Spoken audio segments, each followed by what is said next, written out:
હા બ્રોલા હા બોલ. માર ભાઈના લગન છે ને તો 10 દિવસ પહેલાથી જવાની હું. ગા વેલા શું કામ હોય તારું અહીંયા? અલા સોડિયા તો વેલા જ જવાનું હોય ને તાણે. અહીં બોલાવી નહીં તારા બાપાએ બધા ફોન કરીને બોલાવી નહીં તને. હવે એવું ના હોય સોડિયાને બોલાવે તાણે જવાનું એવું થોડું હતું હોય. ઘરમાં કોઈ જાણે નહીં આખા ગામની ફઈ હું કે એવું હતું હોય. એવું હોય ને તાણે. હવે હું હે ને વેલા જવાની તો મારી મમ્મી બચારી એકલી હેરાન થાય અહીંયા તો તાર ભાભી નહીં મોટી? હવે એને કઈ ખબર નહીં પડતી. એટલે તારો મતલબ કે ગાંડી હિમ? હું એવું નહીં કહેતી ગાડી છે એવું. તો શું કહે તું તારે? તમે આવું કરીને મોડું કરાવશો એવું નહીં કહેતી. હું પણ હે ને હું જાઉં ને તો મારી મમ્મી બચારી મદદ થાય થોડી.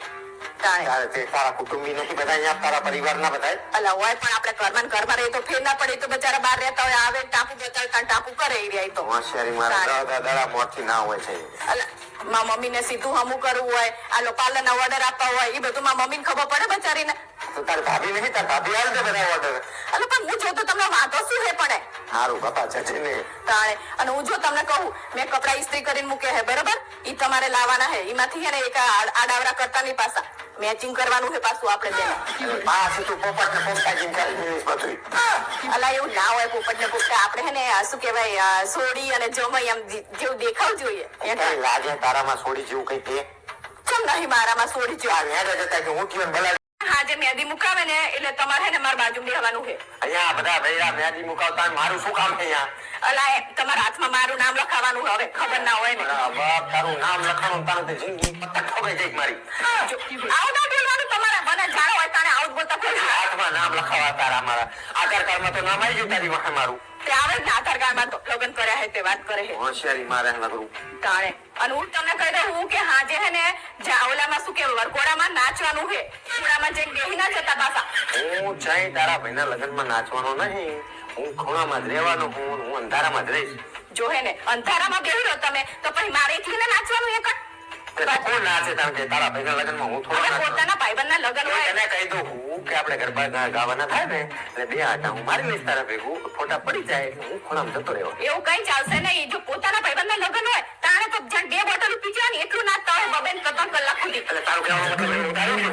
હું એવું નહીં કહેતી દારૂડે પણ તમે નાચતા હોય છે આમ મસ્ત મજાનું આમ જાણે આમ પોતાના લગ્ન હોય ને એવું નાચતા હોય વાત કરે છે. પોતાના લગ્નમાં નાચ્યો તો ને એટલે જ આખી જિંદગી હજી ચકડોળે ચાડેલી મારી. મને ખબર નથી મારું કદાચ છે. અને હું તમને જો સલીવાનું કહી દઉં કે જો જાન જાય ને તાણે હે ને તમારા ભાઈ જોડે બેહવાનું આગલી સીટ એટલે મારે બેહવાનું હે પાછળ બીજા કોઈને બેહાડતા નહીં. ખવાનું નહીં તારા ભાઈનો મોટા જમાઈ રહે ને એને બહાર દે છે.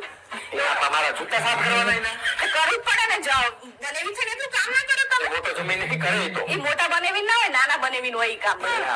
એ મોટા બનેવી હે ને જવાબદારી બીજી બધી રાખતા હોય. તારે મૂળ ગાડી બેહું હોય ને એટલે મને અનાવત બનાવો. હા તો બેહું જોઈએ ને તાણે હું તો તાણે કરો ખખડાવા. હા તો તાણે હું તો તાણ ભાભી લેવા જવાનું હે વાત કરે હે. ભાભી લેવા જવાનું ભાઈ આ મોટી ભાભી તો હરખી રાખતી નહીં. ભાભી લેવા ગઈ કે ભાભી લેવા 4 મહિના હારું રાખતી એને બુદ્ધિ નહીં. અલા અસલ રાખીને પૂછી જો તમે તંબુરો આપી હાલ જ બોલી તું. પણ એને અમુક વસ્તુ ના ખબર પડે આપણે મોટા હોય તો આપણને ખબર પડે એટલે હું કહું એવું બધું. મોટા એટલે મને ભટકાઈ જાય તું મોટી જ ભટકાઈ જાય. ડોશી જેવી છે. કાય ડોસી જેવી લાગુ હું તમને? આ તો બધાને પૂછી જો આ વિડિયો જો ને બધાને પૂછ છે એ લાગે તું. આ તો બધાને પૂછી જો આ વિડિયો જો ને બધાને પૂછ છે એ લાગે તું. તમે જાઓ બોલો પછી બધા તો કહેવાના જ છે હોશિયારી મારે ડોસી જેવી લાગે હે કોઈ દિવસ એવું હવે તારા ભાઈના લગ્ન એટલે આવવું પડે હે ને હું આવું એની તારા બાપના ઘરે. આવ તો પડે ને ચાચો વાત કરે જમાઈ હો તો એટલું હોશિયારી મારે